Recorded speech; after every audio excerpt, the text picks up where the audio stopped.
Oke teman, kita berada di tempat kawan lagi jualan baju. Iya, warul. Warul. LB. Ya, baju kaos 25. Meja 50 pendek tangan 50, panjang tangan 60. Oke, warul. Dipilih. Hah? Woi.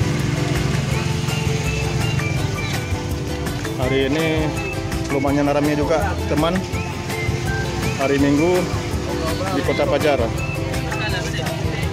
Ini hari Minggu terakhir Kota Pajar teman. Assalamualaikum teman, rekan semuanya. Alhamdulillah jumpa lagi kita di DIM Plus.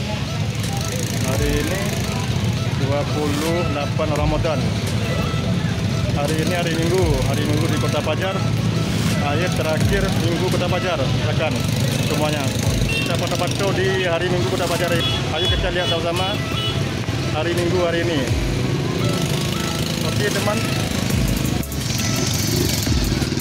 teman, kita lagi pantau hari Minggu di Kota Pajar hari terakhir.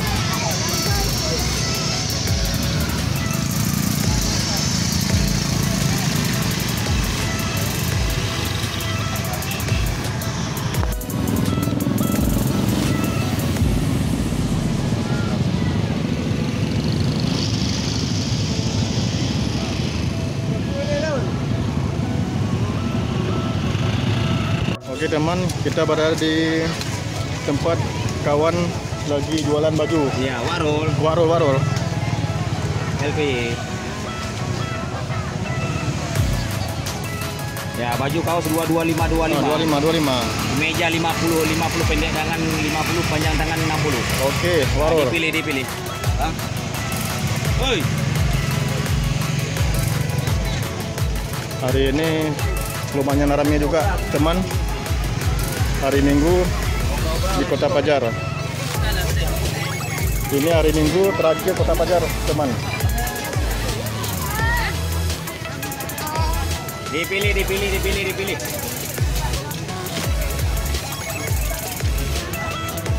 Dipilih. Oke teman, ada pembeli. Dipilih kak 25 kak.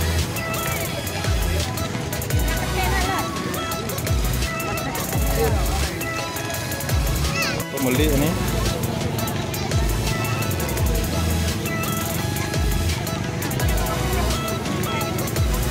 Dua limong. Kaos 25.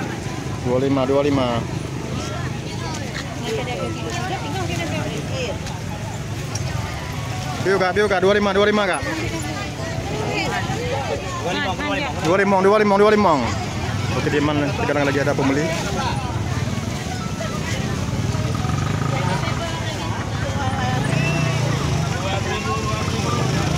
Bang. Mana?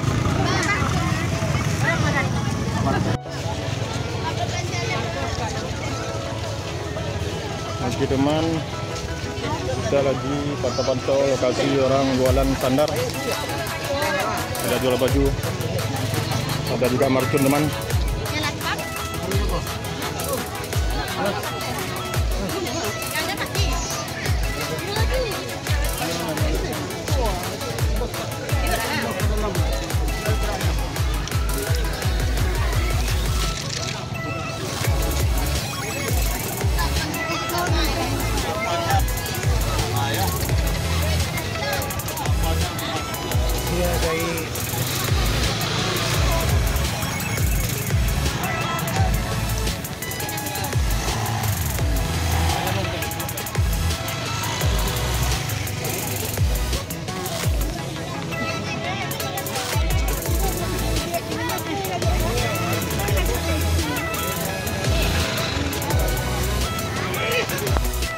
Oke teman, kita berada di lokasi orang jual baju.